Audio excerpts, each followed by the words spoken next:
안녕하세요. 영상으로 여러분들에게 이제 강의를 제공하는 것이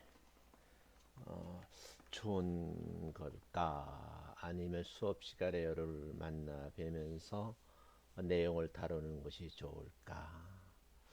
사실은 교수님도 고민을 하고 있어요. 그러니까 불강력적인 그런 상황에 대해서 여러분들에게 이제 영상 강의를 하는데요. 제가 단연간 그 영상 강의에 경험이 있어서 그리 어렵지는 않지만 그래도 수업은 여러분들과 함께 모여서 어떤 논제를 가지고 함께 생각하며 토론하면서 이렇게 이야기를 함께 나가면서 때로는 추론도 해보고 또 결론 도출을 위해서 한번 자료도 모아보고 이러는 것이 아마 좋은 방법이 아닐까 그렇게 생각하는데 상황이 그렇지 못하니까 두 번째 이야기를 오늘은 노년기의 생활 만족에 대해서 한번 얘기를 좀 진행할까 합니다. 생활 만족이라는 것이 뭘까? 정리를 하면 일상생활에서 기쁨을 느끼면서 자신의 생활에 대해서 의미를 찾고 거기에 대한 책임감을 느끼고 또 자신의 목표를 성취했다고 어떤 성취감을 만끽하면서 긍정적인 자아관념을 가지고 현재의 약점에도 불구하고 자신을 가치 있는 사람이라고 좀 자존감을 높여야 되겠죠. 낙천적인 태도와 감정을 유지하는 것이다. 이건 이제 생활 만족이라 하거든요. 그러면 이제 우리가 박사과정에서 만족도 조사를 한다 그러면 노인의 생활 만족도는 획일적인 조건에서 얻어지는 것이 아니라 노인의 주어진 특성과 사회 환경적인 요인들 간의 상호작용에서 얻어진다 이렇게 보는 거거든요. 그러면 사회 인과적인 변인에 따라서 노인들의 생활 만족도에 어떤 차이가 있는가? 이런 이제 연구들을 보면 차이가 있는 것으로 나타나요.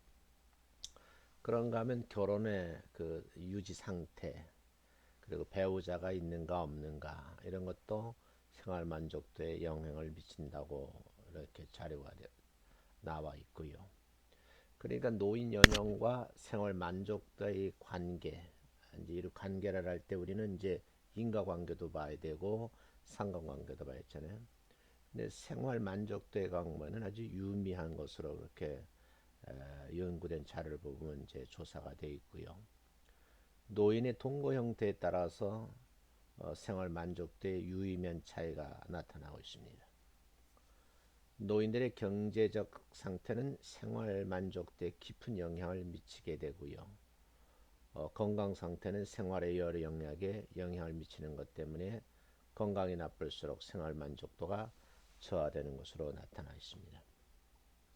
제가 이렇게 요약해서 여러분에게 이제 알려드리는 것은 이제 수업 시간에 이어게 된 관련 연구 논문을 제가 이제 요걸 요약한 거거든요. 그러면 그때 이제 디테일하게 좀 보시면 될 것 같아요. 그러면 노년기의 생활 만족을 증진하는 방안들이 어떤 것이 있을까?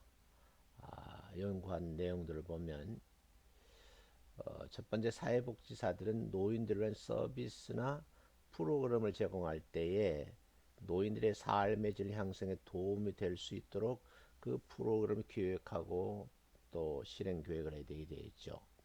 그리고 삶의 질에 가장 큰 영향을 미치는 생활 만족도를 고려해서 노인들을 지지할 수 있도록 노력을 해야 된다.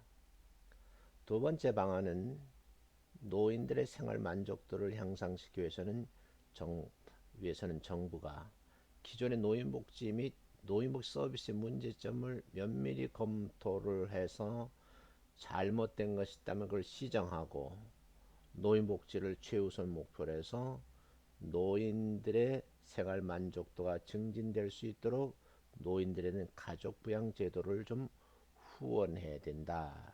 그런 거거든요.